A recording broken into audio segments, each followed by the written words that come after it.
Her hand closed around my wrist before I even registered she'd crossed the room. Victoria Hale, CEO of the company I'd worked at for 6 years, pulled me past the bar, past the ice sculpture nobody asked for, past 40 coworkers holding champagne flutes and pretending not to notice, and into the single-occupancy bathroom at the end of the hallway. She locked the door behind us. My back found the cold tile wall, and she leaned in close enough that I could smell her perfume under the alcohol on her breath, and she whispered 11 words into my ear that ended one version of my life and started another. I'm not going to tell you those 11 words yet. Not because I want to torture you, though maybe a little, but because you need to understand who I was before that moment to understand why they broke something open in me that I didn't know was sealed shut. My name is Daniel Cross. I'm 36 years old, and until that night, I would have described my life as fine. Not extraordinary, not miserable, just fine. The way a beige wall is fine, the way lukewarm coffee is fine. I had a wife, Sarah, who I loved in the practical way you love a house you've lived in too long to notice its cracks. I had a job as a regional operations manager, middle of the pyramid, comfortable enough to coast, ambitious enough to occasionally resent the ceiling above me. And I had a boss, Victoria, 47 years old, silver-streaked hair she refused to dye, a voice that could end a meeting with 4 words, and a reputation for being colder than the steel and glass building she ran. I had worked under her for 2 years. In that time, she had said maybe 200 words to me directly, all of them about quarterly projections or missed deadlines. She was not the kind of woman who touched people. She was not the kind of woman who whispered anything to anyone. Which is exactly why, when her fingers wrapped around my wrist at that party, my entire nervous system short-circuited trying to make sense of it. The party itself was the company's annual holiday gathering, the kind of forced fun event where everyone drinks slightly too much to survive the small talk. I remember the string lights. I remember Sarah, my wife, laughing across the room with the marketing team, completely unaware that 40 feet away, her husband was about to be dragged into a bathroom by the most powerful woman in the building. I remember thinking right before Victoria's hand found mine that this was just another Tuesday-shaped Friday night, one more evening I'd forget by New Year's. I was wrong about almost everything that night. I was wrong about Victoria. I was wrong about my marriage. I was wrong about myself, about what I wanted, about what I'd been quietly starving for without ever admitting it out loud, not even to the mirror. What she whispered in that bathroom didn't just surprise me. It cracked open a door I had nailed shut years ago and told myself I was fine living without. And once that door opened, there was no closing it again, no matter how badly I tried, no matter how much it cost me. But to understand what happened after that whisper, you need to go back to the beginning. Back before the party. Back before Victoria ever looked at me like I was something other than an employee. So let's start there. Let me back up. Because none of that hallway makes sense unless you understand what my life looked like 6 hours earlier that same day. My name is Daniel Rourke. I'm 41. And until that night, my life ran on rails so predictable I could have slept through most of it. Wake at 6:15. Coffee, black, no conversation, because my wife Claire and I had long since run out of things to say to each other before 9 in the morning. Drive to the office. Sit through status meetings where I nodded at numbers I'd already memorized. Manage a team of 11 people who respected me the way you respect a stapler. Useful, present, forgettable. I wasn't unhappy exactly, I was just paused. Like someone had hit a button on my life sometime around year 3 of my marriage and never pressed play again. Claire and I had been married for 9 years. We didn't fight anymore, which sounds peaceful until you realize we also didn't talk. We existed in the same house the way roommates do when the lease is almost up, but neither one wants to be the first to mention it. She worked late. I worked later. We told ourselves it was for the kids someday, except there were no kids. And somewhere along the way, someday quietly became never. And neither of us said anything about that either. The office was the one place I didn't feel invisible. And that was entirely because of her, Victoria Hale. Victoria built Halstead Media from a single rented desk in a strip mall to a company with 400 employees and a building with her name etched into the lobby glass. She was 52. though she moved through a room like she'd never once had to justify her age to anyone. Silver threading through dark hair, she never bothered to die. A voice that didn't rise when she was angry. It dropped, which was somehow worse and more magnetic at the same time. I'd watched her dismantle a hostile board member in a meeting once using nothing but 4 sentences and a raised eyebrow. Everyone in that room, myself included, sat a little straighter afterward. I'd worked under her company, for 6 years. And in that time, I'd built a private, harmless little habit of noticing her. The way she took her coffee, always slightly too hot, always black. The way she signed off on emails at 11 at night, meaning she was still awake, still working, long after the rest of us had gone home to our quiet, tired houses. I told myself it was admiration, professional respect. The kind of thing any employee feels towards someone who built an empire out of nothing while men twice her size in industry conferences talked over her and then had to eat their words a year later when she outperformed them. That's what I told myself anyway.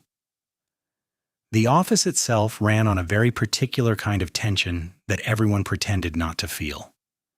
Victoria was strict, precise, unsentimental in meetings, and yet there was always this undercurrent whenever she walked a floor. Conversations dipping slightly, postures straightening. Junior staff suddenly very interested in their monitors, not fear exactly, something closer to gravity. She pulled attention into orbit without asking for it. So when the annual office party rolled around that Friday night, I expected exactly what I got every year. Bad champagne, a DJ nobody requested, small talk with people whose names I'd have to relearn in January. I did not expect her hand to close around my wrist. Wife left. Coffee had started to feel like a conversation partner. Gym at 6:40, because motion felt better than thinking. Office by 8. And out again well after the building lights had gone motion sensitive and dark around me. I had built a life that required nothing from anyone and nothing from me in return. So when the invitation for the company holiday party landed in my inbox with its gold script and its promise of an open bar, I almost didn't go. But 6 years at that company had taught me that Victoria Hale noticed absences. And I had learned the hard way that being noticed by Victoria Hale was not something you wanted to invite carelessly. The party itself was the kind of excess that only made sense in industries built on other people's money. The hotel ballroom had been rented out entirely, chandeliers dimmed just enough to flatter, a jazz trio playing arrangements nobody quite recognized, and a bar stocked like it existed to be photographed rather than used. Victoria arrived fashionably late, the way she did everything, in a dress the color of red wine, and the entire room seemed to recalibrate itself around her entrance. She was 52 years old and wore it like a weapon nobody else knew how to hold. Silver threading through dark hair, she refused to die. Sharp cheekbones, a laugh that came rarely but landed like a verdict when it did. I'd worked under her for 6 years and still couldn't tell you what she thought of me. She was polite in the way people are polite to furniture that happens to be useful. But that night, something was different. I caught her looking at me twice before the appetizers were even cleared. And both times she didn't look away when I noticed. The rumors had been circulating for weeks by then, the kind that traveled through the office like static electricity, impossible to trace back to a single source. Her divorce, finalized quietly, no press, no drama, just paperwork and silence, whispers that she'd bought a house on the coast alone, that she'd started taking dinners by herself at restaurants where reservations took months. Someone in accounting swore she'd been seen crying in her car in the parking garage, though nobody could confirm it, and nobody dared ask her directly. Victoria Hale did not invite questions about her personal life. She built walls out of competence and confidence, and most people were too intimidated to test them. I wasn't trying to test anything. I was standing near the bar with a whiskey I didn't need, half listening to someone from marketing complain about quarterly projections when she appeared beside me like she'd materialized rather than walked.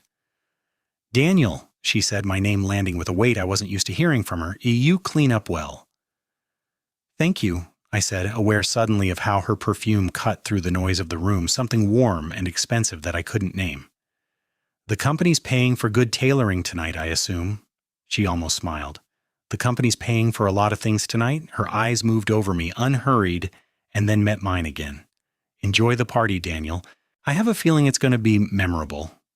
She walked away before I could ask what that meant, leaving behind a silence that felt louder than the jazz trio, louder than the 40 conversations happening around us. I told myself it meant nothing.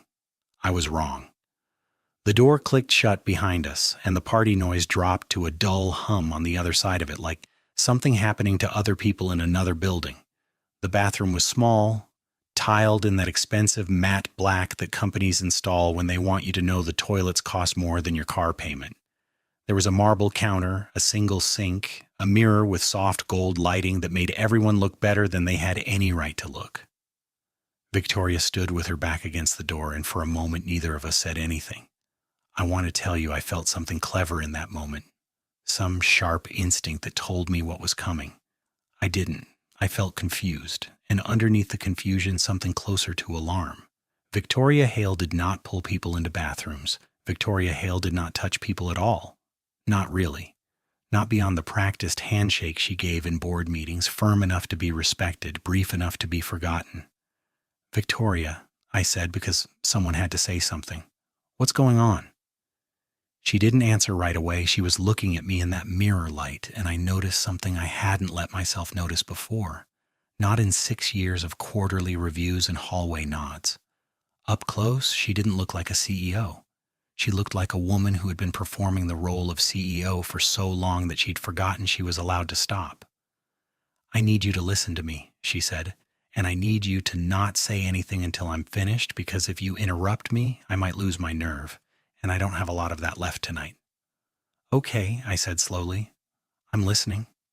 She laughed, but it wasn't a real laugh. It came out thin, almost embarrassed.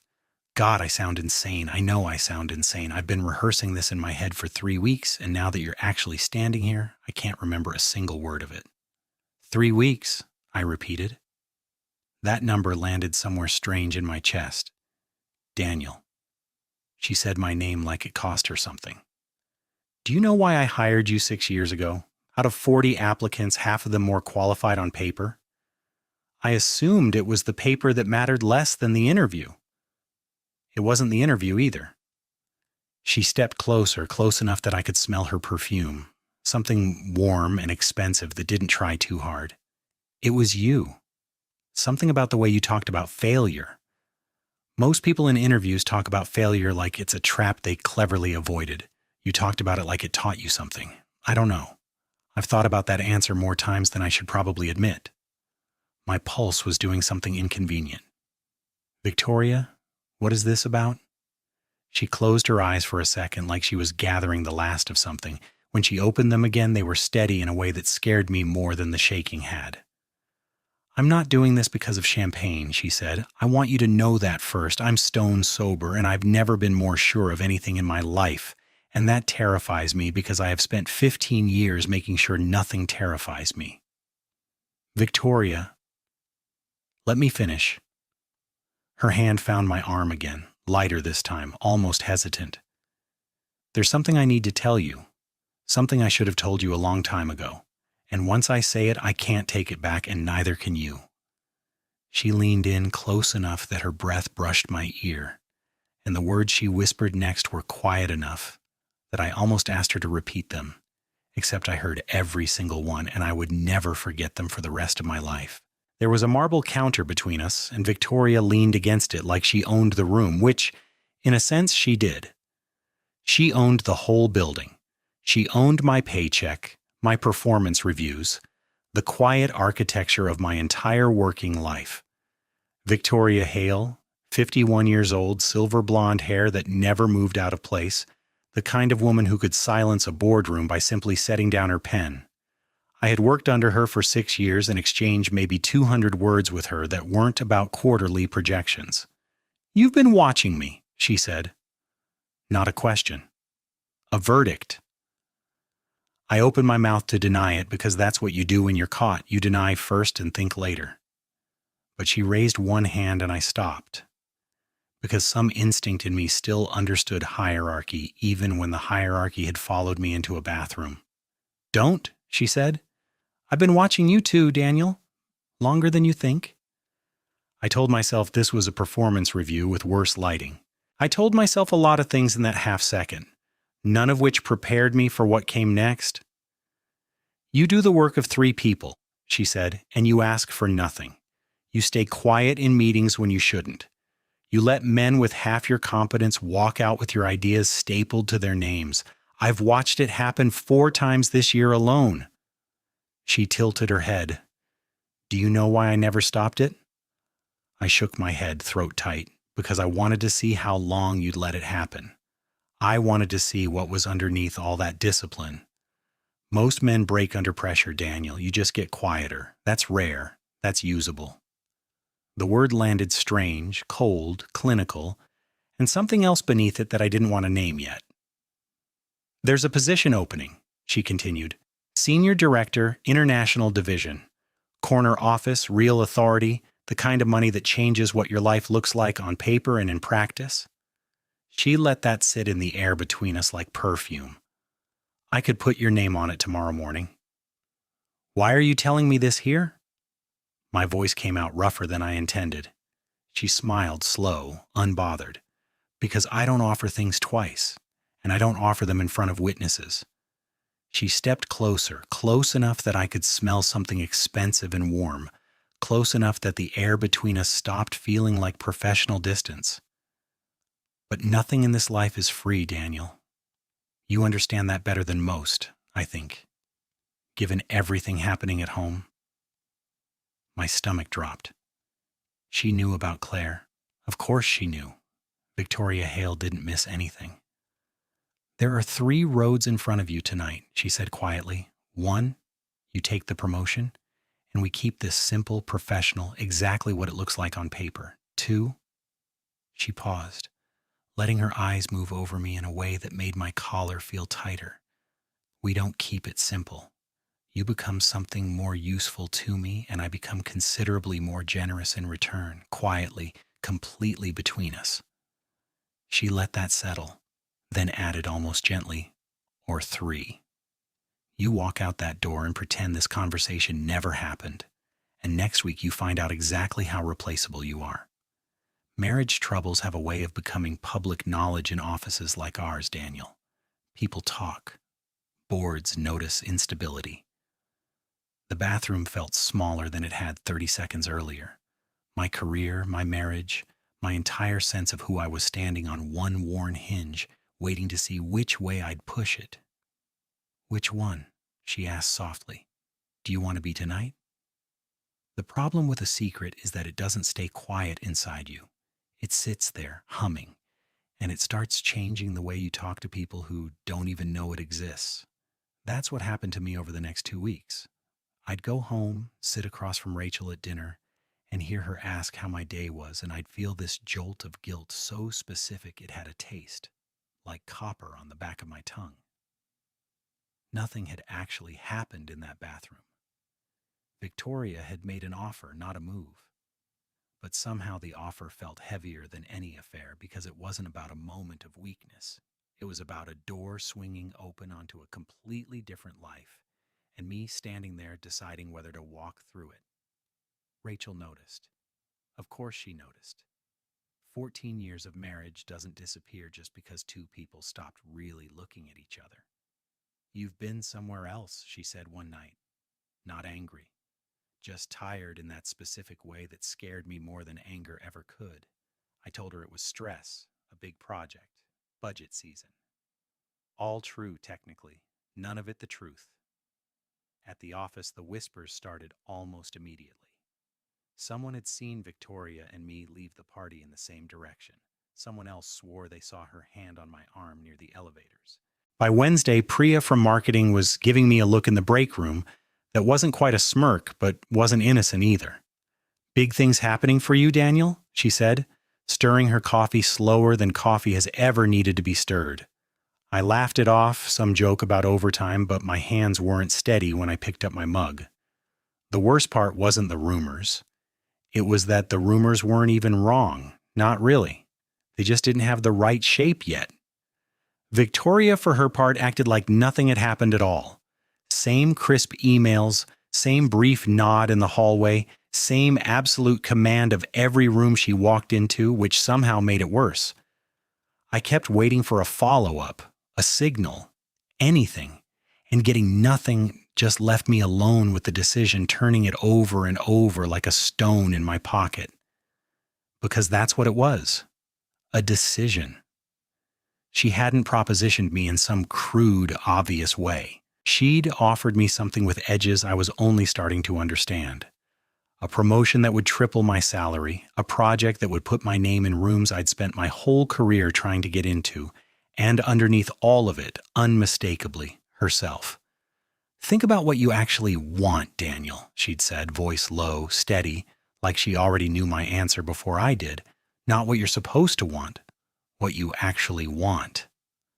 I hated how much that question followed me, because supposed to want had built my entire life.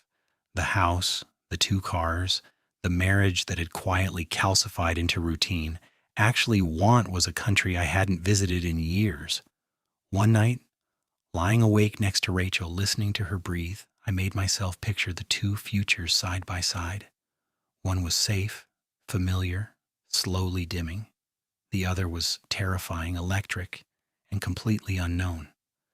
By Friday, Victoria's assistant sent a calendar invite, just my name, her name, and a time. No subject line, no explanation needed. I stared at it for a long time before I hit accept, and even then I wasn't sure whether I had just saved my life or ended it. "Fine," I'd say. "Same as always." And she'd nod and go back to her phone, because that answer had worked for 6 years of marriage, and there was no reason for her to suspect it had stopped being true.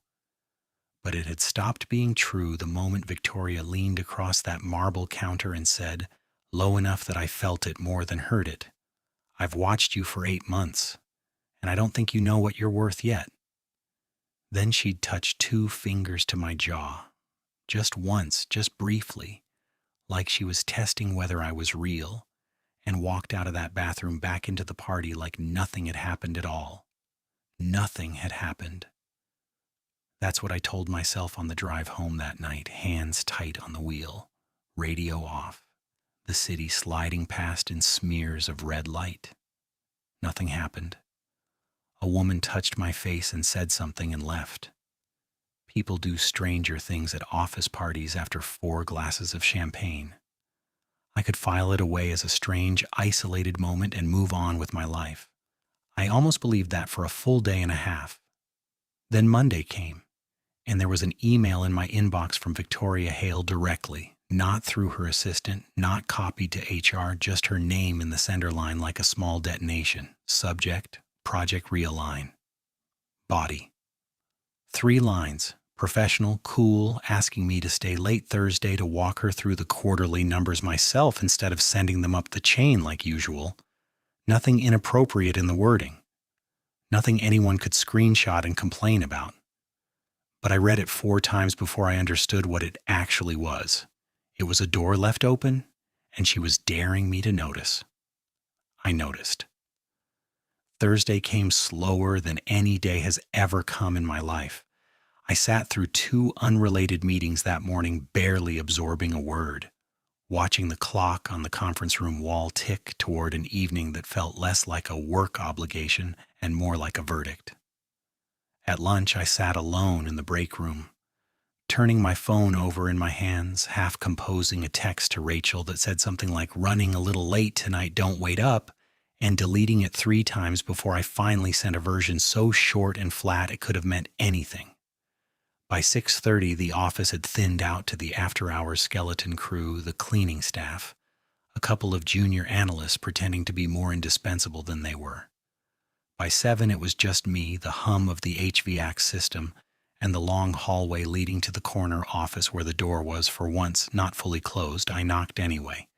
Habit, or maybe cowardice, dressed up as manners.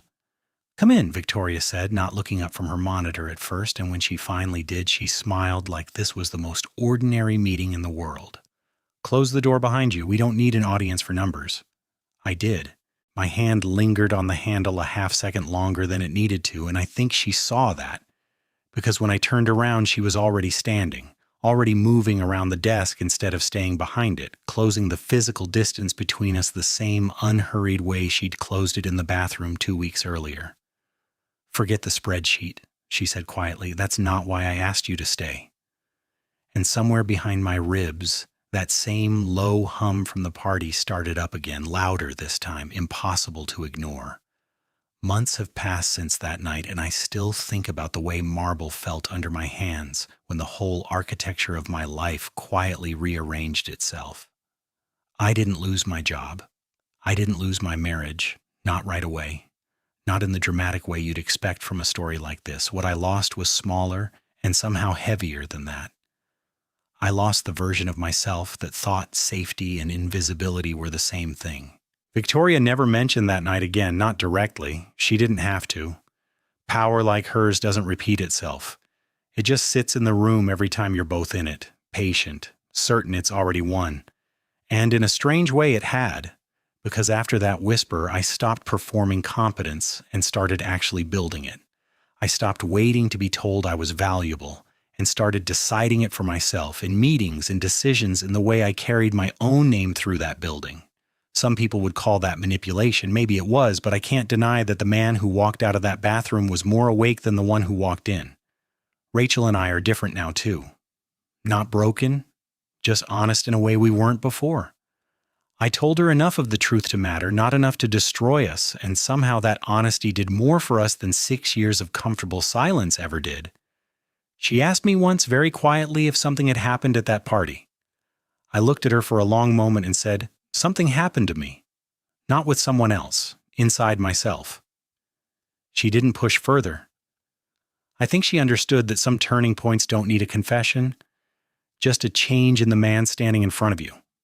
I think about Victoria sometimes, not with guilt, not even really with desire anymore, but with a strange kind of gratitude. She saw something in me that I hadn't given myself permission to see.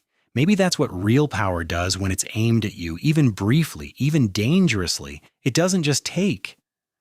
Sometimes it hands you a mirror you didn't know you needed. I used to think self-worth was something other people assigned to you, a title, a raise, a look across a room. Now I know it's quieter than that. It's the moment you stop asking for permission to matter. Victoria didn't give me that. She just showed me where it was hiding. So if you're watching this and there's a night in your life like that one, a whisper, a look, a single sentence that rearranged everything you thought you knew about yourself, I want you to sit with it for a second instead of running from it. Those moments aren't accidents, they're invitations. The only question is whether you're brave enough to walk through the door they open. If this story pulled something loose in you, if it reminded you of your own turning point, the person, the room, the whisper that changed the direction of your whole life, tell me about it in the comments. I read every one, and honestly, some of your stories are wilder than mine. And if you want more nights like this one, more rooms, more whispers, more moments where everything quietly shifts, make sure you're subscribed, because this is only the beginning of what I have to tell you.